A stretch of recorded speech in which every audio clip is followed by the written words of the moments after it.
Hi guys, welcome back to Alpha Physio Pelvic Care, all things pelvic health and beyond.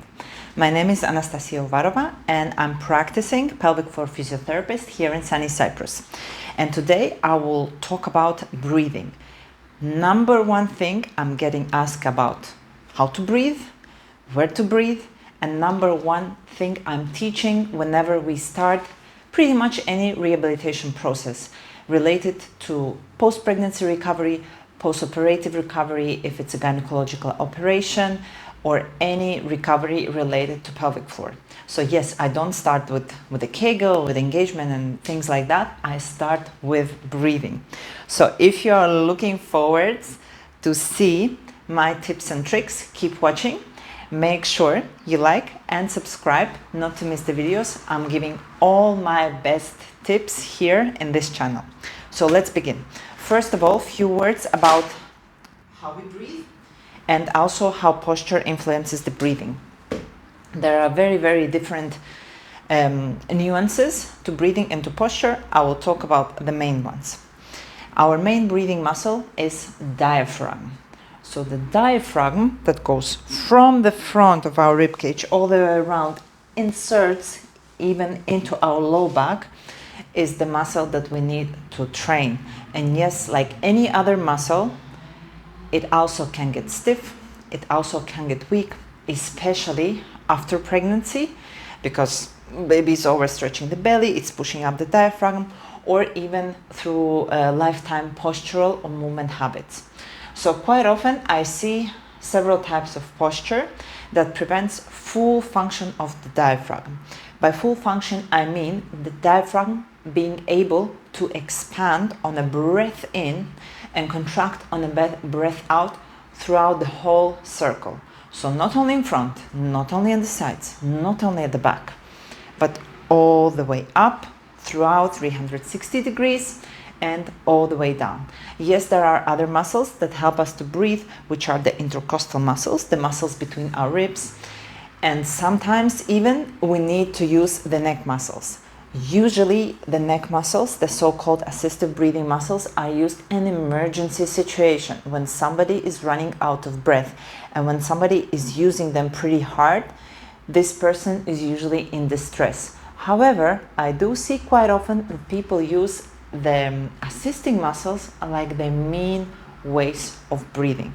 Therefore, most of the time I will start with the breathing. Even when somebody has a constant neck pain, shoulder tension, we start with the breathing. So let's quickly run through the posture, and then we talk about the actual breathing techniques and how we can do it in an optimal way. The posture types I usually see: a lot of arching here, pregnant moms, and after the pregnancy, body gets used to the certain posture, back is arched, the back of the diaphragm is compressed, the front overstretched. So we are breathing here with our front, a lot of chest movement up and down, compression at the back. This position is not optimal. Pelvic floor is not in a neutral position either. Another type of posture I see is collapse of the front lungs. And you might think, okay, the person should be breathing in the back of their lungs. A little bit, yes, but quite often is the belly breathing. So the air goes into belly, which belly breathing has its time and place. We sometimes use it for relaxation, for meditation and so on, but we need to use our main muscle, diaphragm. This is also why many moms come to me after birth and say, I have a belly, I lost all my baby weight, and then my belly very slim, but I have this belly and can't get rid of it. And this belly is because they're completely collapsed in front. The front diaphragm is not working. It's not opening up to allow that abdominal to engage and to get into better posture. The sway back position, again, breathing with the shoulders. When these people breathe, you can really see the shoulders lifting up and down. Whilst in optimal breathing, there should be almost no shoulder movement. And there are some specific cases. Somebody has asymmetry. So for example, scoliosis, People will breathe in one side more than the other, but this is more of individual work. However, you can still use these tips and tricks I'm going to give you today, even if you do have some scoliotic curve. All right, so first of all, we need to get our posture as optimal as possible. I'm not trying to get you as straight as possible, but the best you can. So you stand nice and straight, your pelvis here, so your pubic bone here in front, and your coccyx here should be at around one level, okay?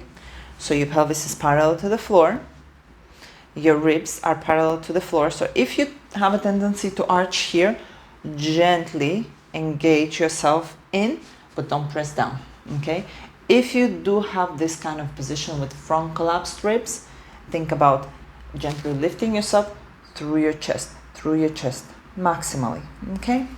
Nice and open shoulders. Shoulders, I always say, we take one deep breath in, exaggerated breath, like big exaggerated breath. You feel your shoulders raising, you open them and you let them there, okay? You don't have to be here. A nice and tall head.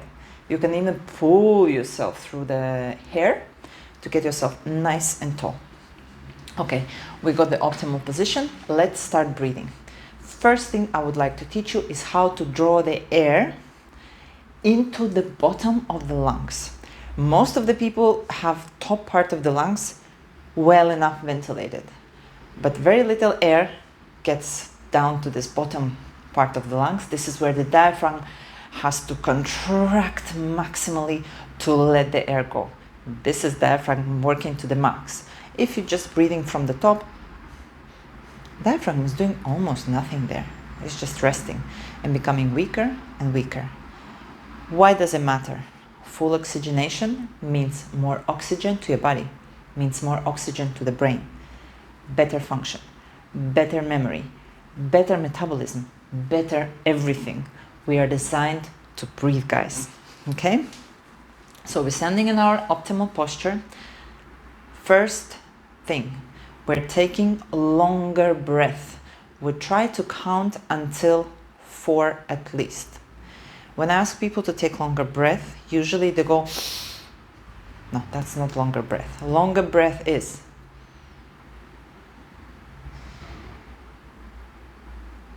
4 seconds. Try it. And actually, it's not that easy if you haven't done it before. So here is my cue for you. First of all, when you take a breath in, try not to let your nostrils to collapse. Think about expanding them, opening your nostrils. And you slowly draw the air through 2 imaginary straws that you have here, so you can't pull the air. You gently let it in through the straws by opening your nostrils and sending it down into the sides at the back of your lungs. All right? Make this visual. Imagine this. So the air, imagine the air red, pink, blue, whatever you want, moving into your lungs. Now, I really like to use these tops because they're pressing me exactly at the bottom of the lung and I can feel the cue. You might not be the top person, or you might be the guy, you don't wear crop tops. So the first thing, you can give yourself a feedback. You can use your hands or you can use elastics. Let's start with the hands. You place them at the bottom of your lungs, and the thumbs are here close to your spine. Relax your shoulders. Open nostrils. Slow, 4 seconds.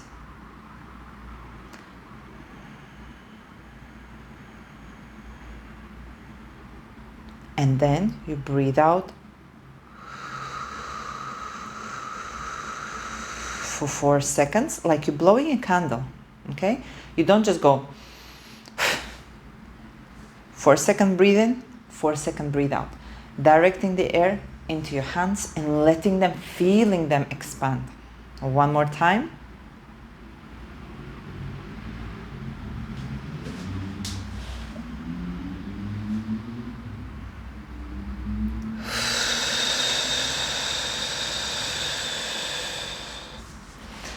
If you never did this, if you find it difficult, you're not alone. It's normal, guys. It's absolutely normal. Takes time, takes practice. Sometimes people, when they place hands here, they really overuse their shoulders, okay? So what I prefer also is elastic band to give them feedback so the hands can be a little bit more relaxed. You place it at the bottom of your lungs and give it a little bit tightening up so you can feel you're expanding it. Shoulders relaxed, and try to stretch that band with your lungs, with your ribs. Opening nostrils, slow flow of the air into the bottom of your lungs.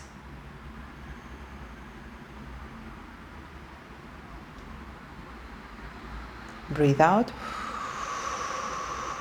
Elastic shrinks. Now, if you did have a habit to breathe from the top or with your belly, what will happen is, if you place your finger here on the xiphoid process here, and here is your shoulder blade lower angle, you go along and you place it against your 7th vertebra here, thoracic 7-6 approximately. They should be in one line, okay? And when you breathe in, neither of them should be moving. If you are a front chest breather, this will happen. If you are a bit of a sloucher and you like to breathe into your belly or even move your back of your spine, this will happen. As you get better with your side breathing and 360 degrees breathing, nothing else besides your lungs will move, right? Now, a little trick, if you do have asymmetry in the spine, if you feel that you're not expanding equally, maybe you have a bit of scoliosis or maybe just a habitual less breathing into one side than the other. For example, me, I have habitual less breathing into left one. It's a little bit harder for me. I'm very right-handed, so I need to kind of equalize the sides. Something that will be pressing in here works great. It can be a sponge. I'm using here a trigger point ball, okay? And the same thing here. I'm breathing into my sides and back, but I'm giving a little extra focus with my breath into that ball, trying to push it away with my breath.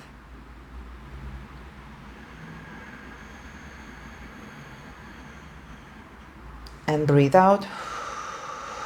I helped a lot here with my shoulders, trying to keep them relaxed.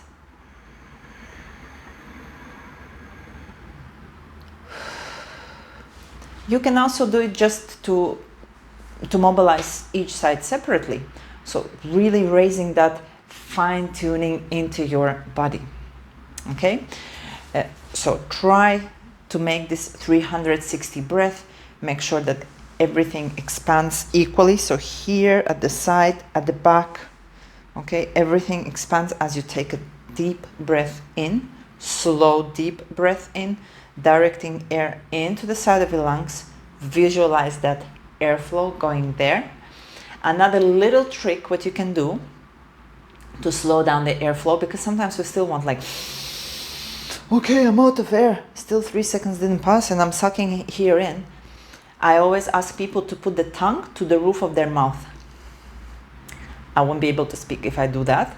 So I'm putting tongue to the roof of my mouth. And it kind of slows a little bit the airflow.